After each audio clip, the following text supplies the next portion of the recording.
17 avril. 2 Rois chapitre 21, chapitre 22, chapitre 23. Manassé avait 12 ans lorsqu'il devint roi. Et il régna 55 ans à Jérusalem. Sa mère s'appelait Ephsidba. Il fit ce qui est mal aux yeux de l'Éternel, selon les abominations des nations que l'Éternel avait chassées devant les enfants d'Israël. Il rebâtit les hauts lieux qu'Ézéchias, son père, avait détruits. Il éleva des autels à Baal. Il fit une idole d'Astarté, comme avait fait Akab, roi d'Israël, et il se prosterna devant toute l'armée des cieux et la servit. Il bâtit des autels dans la maison de l'Éternel, quoique l'Éternel lui dit, « C'est dans Jérusalem que je placerai mon nom. » Il bâtit des autels à toute l'armée des cieux, dans les deux parvis de la maison de l'Éternel. Il fit passer son fils par le feu, il observait les nuages et les serpents pour en tirer des pronostics, et il établit des gens qui évoquaient les esprits et qui prédisaient l'avenir. Il fit de plus en plus ce qui est mal aux yeux de l'Éternel, afin de l'irriter. Il mit l'idole d'Astarté qu'il avait faite dans la maison de laquelle l'Éternel avait dit à David et à Salomon son fils, « C'est dans cette maison et c'est dans Jérusalem que j'ai choisi parmi toutes les tribus d'Israël que je veux à toujours placer mon nom. Je ne ferai plus errer le pied d'Israël hors du pays que j'ai donné à ses pères, pourvu seulement qu'ils aient soin de mettre en pratique tout ce que je leur ai commandé et toute la loi que leur a prescrite mon serviteur Moïse. » Mais ils n'obéirent point, et Manassé fut cause qu'ils s'égarèrent et firent le mal plus que les nations que l'Éternel avait détruites devant les enfants d'Israël. Alors l'Éternel parla en ces termes par ses serviteurs les prophètes. Parce que Manassé, roi de Juda, a commis ces abominations, parce qu'il a fait pire que tout ce qu'avaient fait avant lui les Amoréens, et parce qu'il a aussi fait pécher Juda par ses idoles, voici ce que dit l'Éternel, le Dieu d'Israël. Je vais faire venir sur Jérusalem et sur Juda des malheurs qui étourdiront les oreilles de quiconque en entendra parler. J'étendrai sur Jérusalem le cordeau de Samarie et le niveau de la maison d'Akab, et je nettoierai Jérusalem comme un plat qu'on nettoie et qu'on renverse sans dessus-dessous après l'avoir nettoyé. J'abandonnerai le reste de mon héritage et je les livrerai entre les mains de leurs ennemis, et ils deviendront le butin et la proie de tous leurs ennemis. Parce qu'ils ont fait ce qui est mal à mes yeux et qu'ils m'ont irrité depuis le jour où leurs pères sont sortis d'Égypte jusqu'à ce jour. Manassé répandit aussi beaucoup de sang innocent jusqu'à en remplir Jérusalem d'un bout à l'autre, outre les péchés qu'il commit et qu'il fit commettre à Juda en faisant ce qui est mal aux yeux de l'Éternel.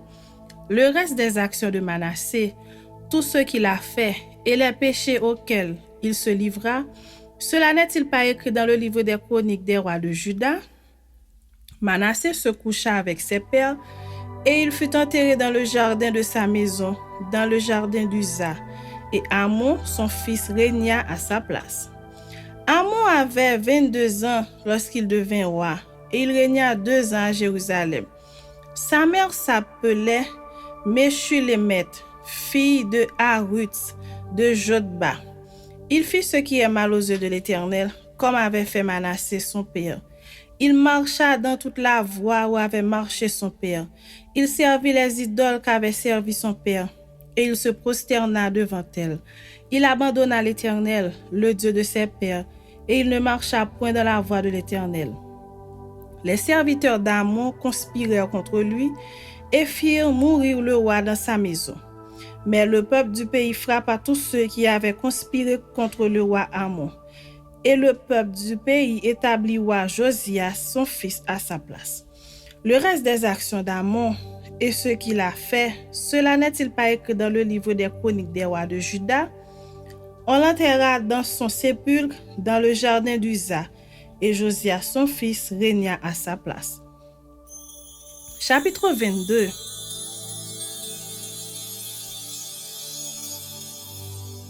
Josias avait 8 ans lorsqu'il devint roi et il régna 31 ans à Jérusalem. Sa mère s'appelait Jédida, fille d'Adaja de Botskat. Il fit ce qui est droit aux yeux de l'Éternel, et il marcha dans toute la voie de David son père. Il ne s'en détourna ni à droite ni à gauche. La 18e année du roi Josias, le roi envoya dans la maison de l'Éternel Shaphan, le secrétaire, fils d'Atsalia, fils de Meshulam. Il lui dit: monte vers Ilkija, le souverain sacrificateur, et qu'il amasse l'argent qui a été apporté dans la maison de l'Éternel et que ceux qui ont la garde du seuil ont recueilli du peuple. On remettra cet argent entre les mains de ceux qui sont chargés de faire exécuter l'ouvrage de la maison de l'Éternel, et ils l'emploieront pour ceux qui travaillent aux réparations de la maison de l'Éternel, pour les charpentiers, les manœuvres et les maçons, pour les achats de bois et de pierres de taille nécessaires aux réparations de la maison. Mais on ne leur demandera pas de compte pour l'argent remis entre leurs mains, car ils agissent avec probité. Alors Ilkija, le souverain sacrificateur, dit à Shaphan, le secrétaire: j'ai trouvé le livre de la loi dans la maison de l'Éternel. Et Ilkija donna le livre à Shaphan, et Shaphan le lut.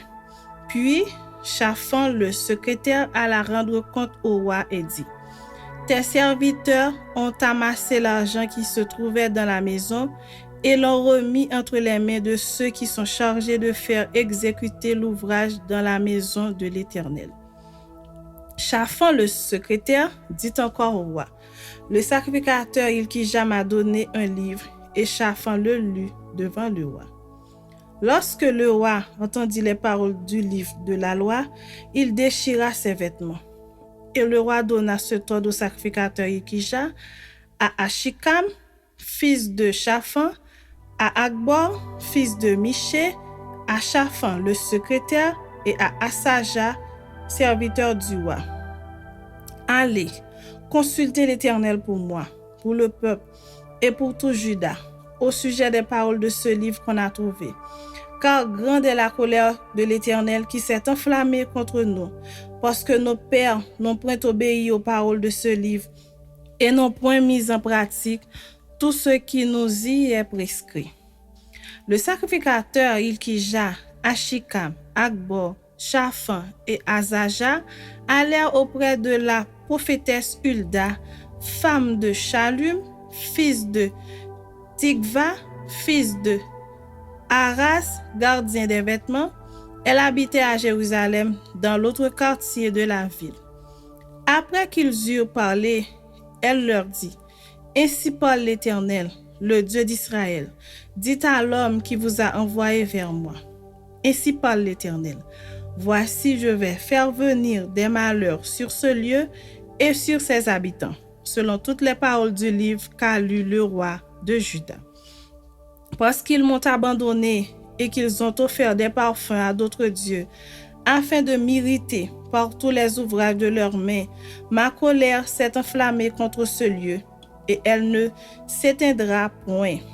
Mais vous direz au roi de Juda, qui vous a envoyé pour consulter l'Éternel: ainsi parle l'Éternel, le Dieu d'Israël, au sujet des paroles que tu as entendues.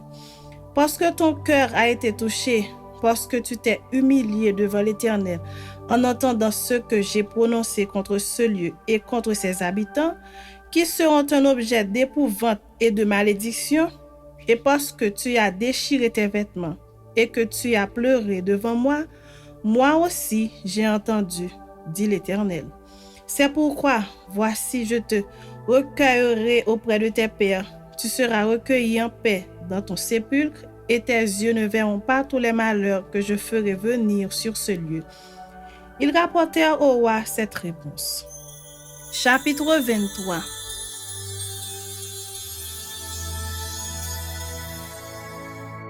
Le roi Josias fit assembler auprès de lui tous les anciens de Juda et de Jérusalem. Puis il monta à la maison de l'Éternel, avec tous les hommes de Juda et tous les habitants de Jérusalem, les sacrificateurs, les prophètes et tout le peuple, depuis le plus petit jusqu'au plus grand. Il lut devant eux toutes les paroles du livre de l'Alliance qu'on avait trouvé dans la maison de l'Éternel. Le roi se tenait sur l'estrade et il traita alliance devant l'Éternel, s'engageant à suivre l'Éternel et à observer ses ordonnances, ses préceptes et ses lois de tout son cœur et de toute son âme, afin de mettre en pratique les paroles de cette alliance écrites dans ce livre. Et tout le peuple entra dans l'alliance. Le roi ordonna à Hilkisha, le souverain sacrificateur, aux sacrificateurs du second ordre et à ceux qui gardaient le seuil, de sortir du temple de l'Éternel tous les ustensiles qui avaient été faits pour Baal, pour Astarté et pour toute l'armée des cieux. Et il les brûla hors de Jérusalem, dans les champs du Cédron, et en fit porter la poussière à Béthel. Il chassa les prêtres des idoles, établis par les rois de Juda pour brûler des parfums sur les hauts lieux dans les villes de Juda et aux environs de Jérusalem. Et ceux qui offraient des parfums à Baal, au soleil, à la lune, au zodiaque et à toute l'armée des cieux. Il sortit de la maison de l'Éternel l'idole d'Astarté, qu'il transporta hors de Jérusalem vers le torrent de Cédron. Il la brûla au torrent de Cédron et la réduisit en poussière. Et il en jeta la poussière sur les sépulcres des enfants du peuple. Il abattit les maisons des prostituées qui étaient dans la maison de l'Éternel et où les femmes tissaient des tentes pour Astarté. Il fit venir tous les prêtres des villes de Juda. Il souilla les hauts lieux où les prêtres brûlaient des parfums depuis Géba jusqu'à Beersheba, et il renversa les hauts lieux des portes, celui qui était à l'entrée de la porte de Josué, chef de la ville, et celui qui était à gauche de la porte de la ville. Toutefois, les prêtres des hauts lieux ne montaient pas à l'autel de l'Éternel à Jérusalem, mais ils mangeaient des pains sans levain au milieu de leurs frères. Le roi souilla Tophet dans la vallée des fils de Hinnom, afin que personne ne fît plus passer son fils ou sa fille par le feu en l'honneur de Moloch. Il fit disparaître de l'entrée de la maison de l'Éternel les chevaux que les rois de Juda avaient consacrés au soleil, près de la chambre de l'eunuque Nethan-Mélec, qui demeura dans le faubourg, et il brûla au feu les chars du soleil. Le roi démolit les autels qui étaient sur le toit de la chambre haute d'Akaz et que les rois de Juda avaient fait, et les autels qu'avait fait Manassé dans les deux parvis de la maison de l'Éternel. Après les avoir brisés et enlevés de là, il en jeta la poussière dans le torrent de Cédron. Le roi souilla les hauts lieux qui étaient en face de Jérusalem, sur la droite de la montagne de Perdition, et que Salomon, roi d'Israël, avait bâti à Astarté, l'abomination des Sidoniens à Kémosh, l'abomination de Moab, et à Milcom, l'abomination des fils d'Ammon. Il brisa les statues et abattit les idoles, et il remplit d'ossements d'hommes la place qu'elles occupaient. Il renversa aussi l'autel qui était à Béthel, et le haut lieu qu'avait fait Jéroboam, fils de Nébat, qui avait fait pécher Israël. Il brûla le haut lieu et le réduisit en poussière, et il brûla l'idole. Josias s'étant tourné et ayant vu les sépulcres qui étaient là dans la montagne, envoya prendre les ossements des sépulcres, et il les brûla sur l'autel et le souilla, selon la parole de l'Éternel prononcée par l'homme de Dieu qui avait annoncé ces choses. Il dit: « Quel est ce monument que je vois ?» Les gens de la ville lui répondirent: « C'est le sépulcre de l'homme de Dieu qui est venu de Juda et qui a crié contre l'autel de Béthel ces choses que tu as accomplies. » Et il dit: « Laissez-le, que personne ne remue ses os. » On conserva ainsi ses os avec les os du prophète qui était venu de Samarie. Josias fit encore disparaître toutes les maisons des hauts lieux qui étaient dans les villes de Samarie et qu'avaient faites les rois d'Israël pour irriter l'Éternel. il fit à leur égard entièrement comme il avait fait à Béthel. Il immola sur les autels tous les prêtres des relieux qui étaient là, et il y brûla des ossements d'hommes, puis il retourna à Jérusalem. Le roi donna cet ordre à tout le peuple: célébrez la Pâque en l'honneur de l'Éternel, votre Dieu, comme il est écrit dans ce livre de l'Alliance. Aucune Pâque pareille à celle-ci n'avait été célébrée depuis le temps où les juges jugeaient Israël et pendant tous les jours des rois d'Israël et des rois de Juda. Ce fut la 18e année du roi Josias qu'on célébra cette Pâque en l'honneur de l'Éternel à Jérusalem. De plus, Josias fit disparaître ceux qui évoquaient les esprits et ceux qui prédisaient l'avenir, et les téraphim et les idoles et toutes les abominations qui se voyaient dans le pays de Juda et à Jérusalem, afin de mettre en pratique les paroles de la loi, écrites dans le livre que le sacrificateur Hilkija avait trouvé dans la maison de l'Éternel. Avant Josias, il n'y eut point de roi qui, comme lui, revint à l'Éternel de tout son cœur, de toute son âme et de toute sa force, selon toute la loi de Moïse, et après lui, il n'en a point paru de semblable. Toutefois, l'Éternel ne se désista point de l'ardeur de sa grande colère dont il était enflammé contre Juda à cause de tout ce qu'avait fait Manassé pour l'irriter. Et l'Éternel dit: j'ôterai aussi Juda de devant ma face, comme j'ai ôté Israël, et je rejetterai cette ville de Jérusalem que j'avais choisie, et la maison de laquelle j'avais dit: là sera mon nom. Le reste des actions de Josias et tout ce qu'il a fait, cela n'est-il pas écrit dans le livre des chroniques des rois de Juda? De son temps, Pharaon Nécho, roi d'Égypte, monta contre le roi d'Assyrie vers le fleuve de l'Euphrate. Le roi Josias marcha à sa rencontre et Pharaon le tua à Megiddo dès qu'il le vit. Ses serviteurs l'emportèrent mort sur un char et ils l'amenèrent de Megiddo à Jérusalem et ils l'enterrèrent dans son sépulcre. Et le peuple du pays prit Joachaz, fils de Josias, ils l'oignirent et le firent roi à la place de son père.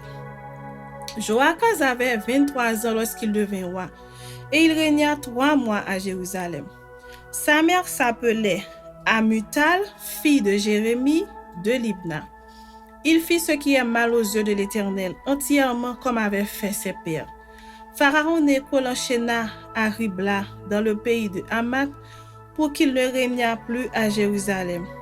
Et il mit sur le pays une contribution de 100 talents d'argent et d'1 talent d'or.